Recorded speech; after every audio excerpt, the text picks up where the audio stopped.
James Lego, John Philbin et Borges Christopher. Alors, vous vous souvenez, le texte d'hier qu'on a étudié était fondé sur une distinction entre perception et aperception. Et on avait vu un problème, c'est que comment savoir si on a des perceptions si on les aperçoit pas? Eh bien, Leibniz utilise deux exemples très importants pour nous faire comprendre justement cela. C'est ce que nous allons voir maintenant. Premier exemple, il est donné par l'habitude, avec l'exemple d'un moulin. Un moulin à eau, ça faisait un bruit de fou.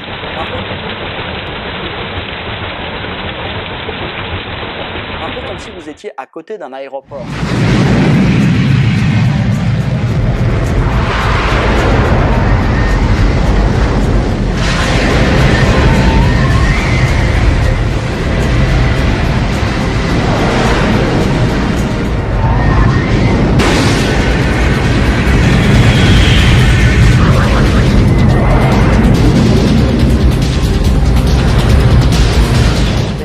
Quand vous allez être à côté de l'aéroport, ça sera insupportable, vous n'arriverez pas à dormir, vous n'arriverez pas à vous concentrer. Tout le temps, vous serez pris par les avions qui décollent et leur bruit des réacteurs. Pourtant, au bout de quelques jours, ça n'existera plus. Ça, c'est comme si vous aviez oublié que vous étiez à côté de l'aéroport. Comme si vous aviez oublié que vous étiez, dans l'exemple de Leibniz, à côté d'un moulin à eau. Est-ce que ça veut dire que vous ne percevez plus que vos oreilles sont devenues sourdes ?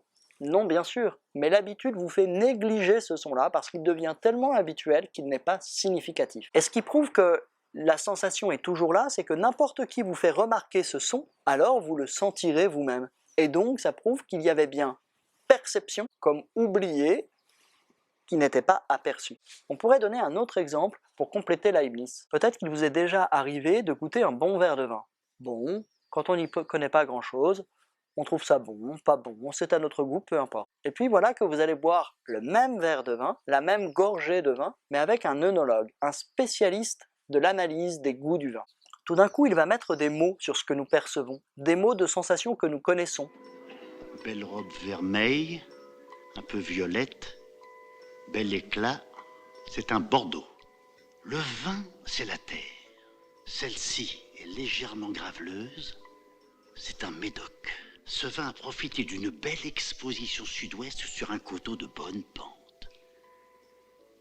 C'est un Saint-Julien, Château Léoville-Lascaz, 1953. Des fruits rouges, des sous-bois, du kiwi, de la pêche, du chêne, de la vanille, du brûlé, etc. Ces sensations, nous les avions, ces perceptions, nous les avions, mais simplement en mettant des mots sur ce que l'on percevait, mais qu'on n'apercevait pas, alors tout d'un coup, on se rend compte que nous avions cette perception. Nous prenons conscience de cette perception. Nous l'apercevons. Encore un cas où il y avait bien perception sans aperception. Ça veut donc dire que ce sont deux actes différents, que l'acte par lequel notre âme est touchée par quelque chose d'extérieur ou touchée par quelque chose qui est en elle, ne signifie pas nécessairement que nous nous en apercevions, que nous nous rendions compte de cela. Nous n'en étions pas nécessairement conscients. Pour prouver sa thèse, Leibniz prend un dernier exemple extrêmement important,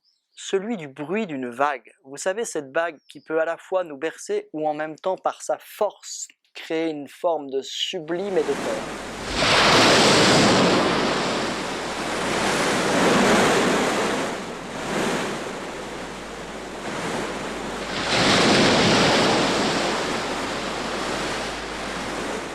De quoi est composé le bruit d'une vague? Le bruit d'une vague, c'est la somme du choc de toutes les molécules d'eau entre elles. Avons-nous une quelconque idée du bruit de deux molécules d'eau? Non.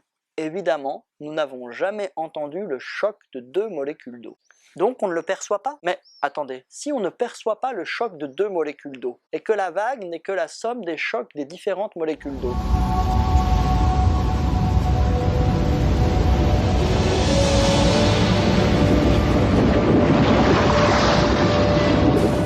si on ne perçoit pas ce premier son, on ne percevra pas la somme.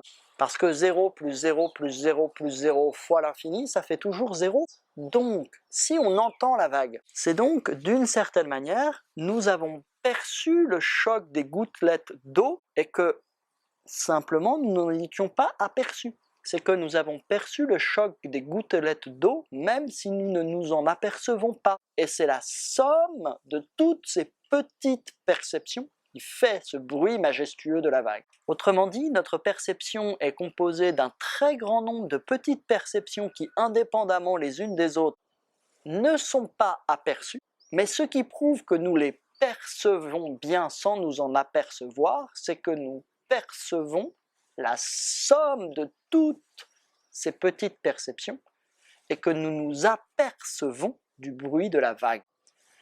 Ainsi, ces trois exemples montrent une même chose. Il faut distinguer la perception, ce par quoi l'âme est touchée, ce par quoi l'âme est affectée de manière extérieure ou en elle-même, de la perception.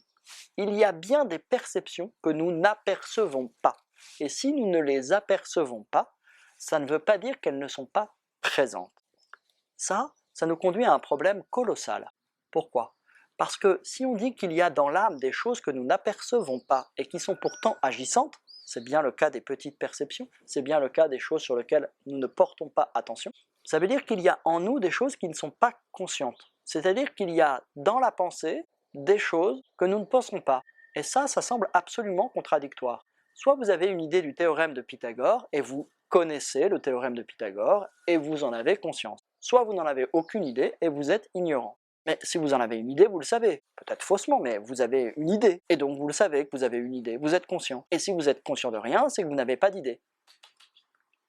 On prouve avec les petites perceptions qu'il peut y avoir des choses dans notre âme qui sont agissantes et qui pourtant ne sont pas conscients. C'est une première approche de l'inconscient. Et l'inconscient, il semble contradictoire dans les termes. C'est-à-dire qu'il y aurait en nous des choses de l'ordre de l'âme dont nous n'aurions pas conscience. Ça, c'est un très gros problème. Et le grand mérite de Leibniz, à travers ces exemples, ça aura été de distinguer perception et aperception.